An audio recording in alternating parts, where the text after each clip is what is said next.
Jenny Taft, smart girl with wear glasses. What will you the guys be talking about? Oh, look at that. I had no idea. Oh, what I like that. Yeah.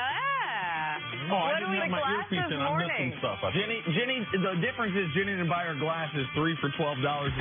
Nick, you're the worst. It's great. You're the worst. It's great to talk to you as well. Both of you ladies look great. What are you guys talking about today? Boy, Jenna, you got to watch out for those two. For 3 straight hours every day, Jenny. Good morning, guys. Coming up on Undisputed, is there still beef between Russell Westbrook and Kevin Durant? And why did LeBron post on Instagram a game-winning shot from practice? Plus, Steven Jackson, Cliff April, and Method Man are all in studio with us. Undisputed is coming up next. Jenna, good luck.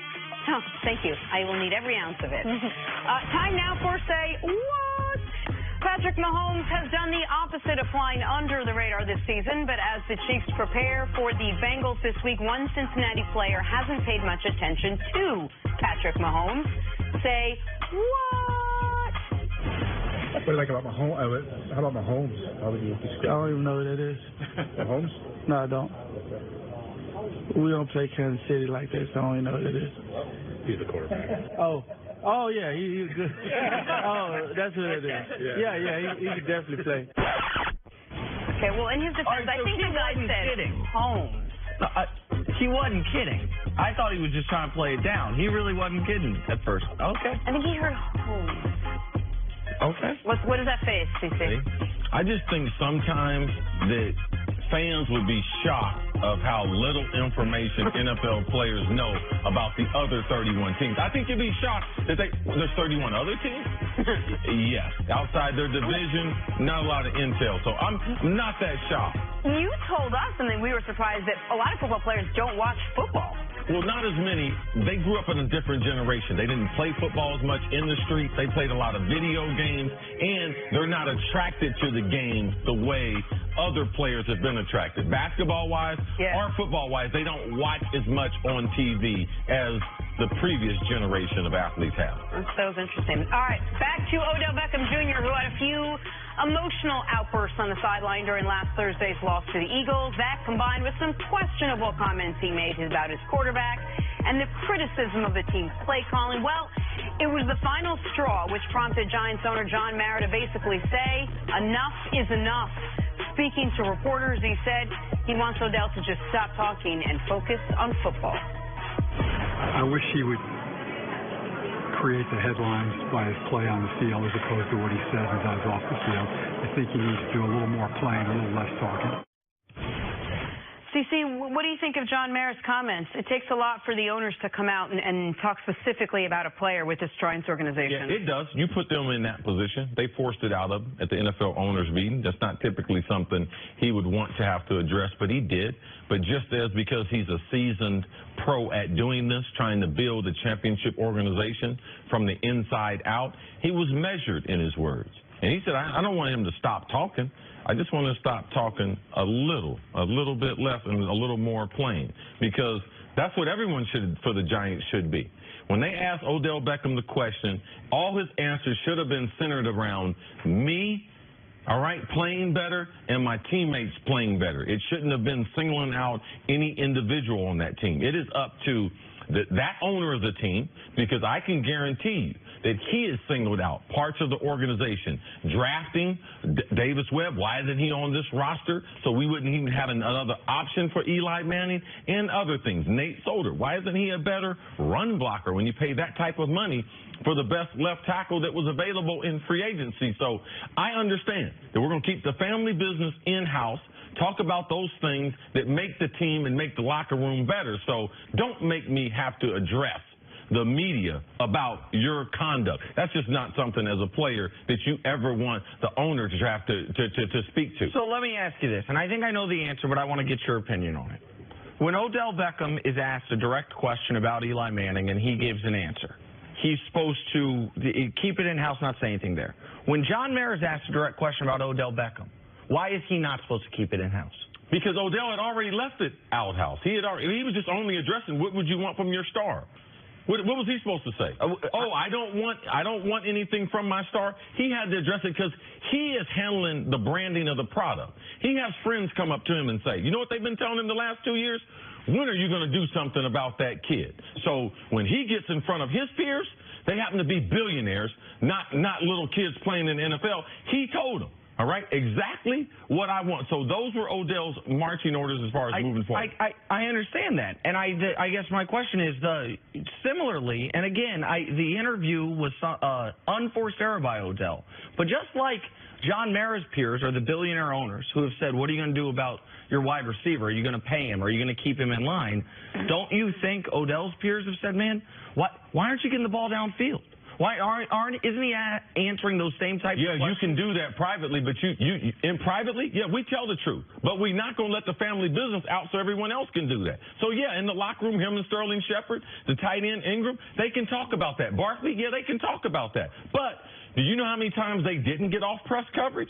Do you want to talk about that? How many times they dropped the ball? Let's talk about that, because if you're going to do it that way, then we're going to point out all the times that you're a failure at your job, because we all have a job to do. What purpose does it serve for Odell Beckham to call out Eli Manning when clearly there are multiple issues with this team? He knows the offensive line has issues with this team. He knows that they're 1-5 for reasons other than just Eli Manning. Let's do this. Let's remove Odell from it.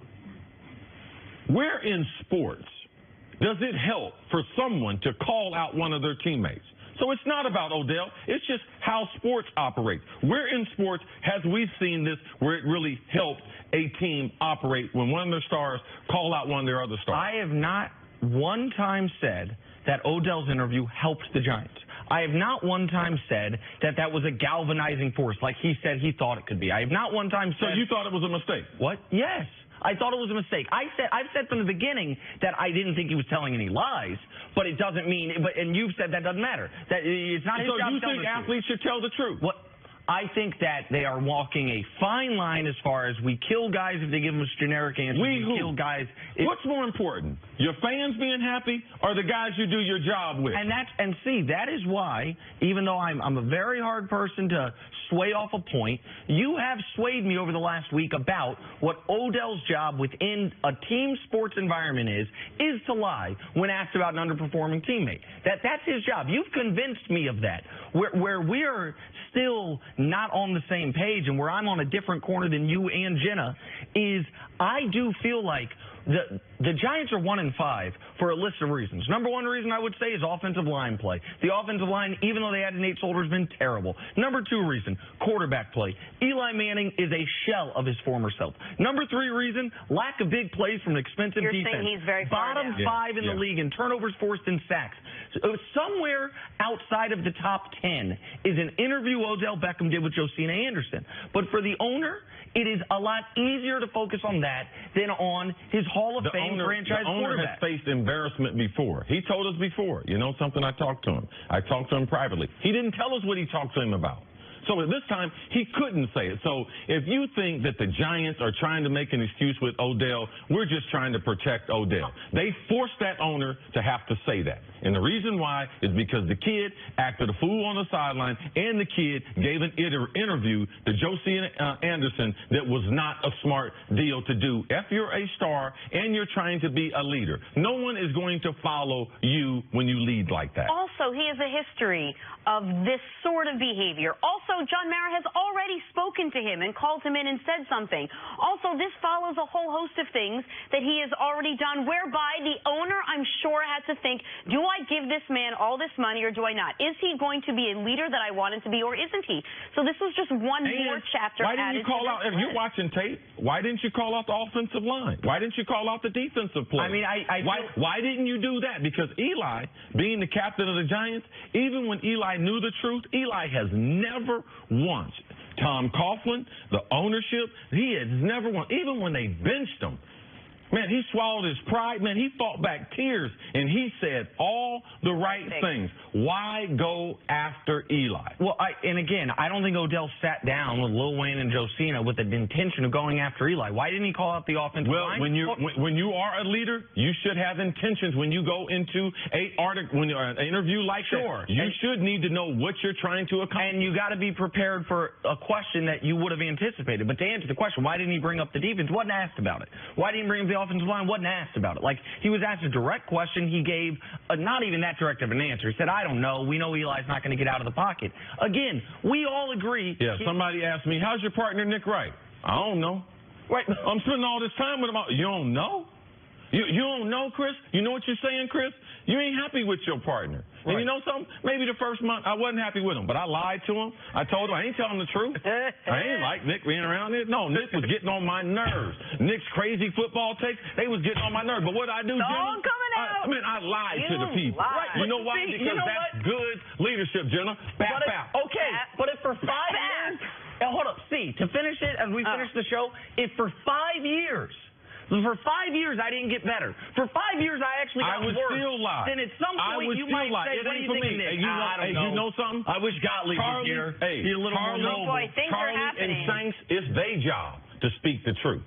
All right? It's my job to lie to the people. And if you think in 5 years, Saints bring down the wrath. All right. The truth is, we got to go. We're right back here tomorrow. We'll pick up right where we left off. Undisputed Sports right now. Have a good day, everyone. Mr. Tickles. Get it.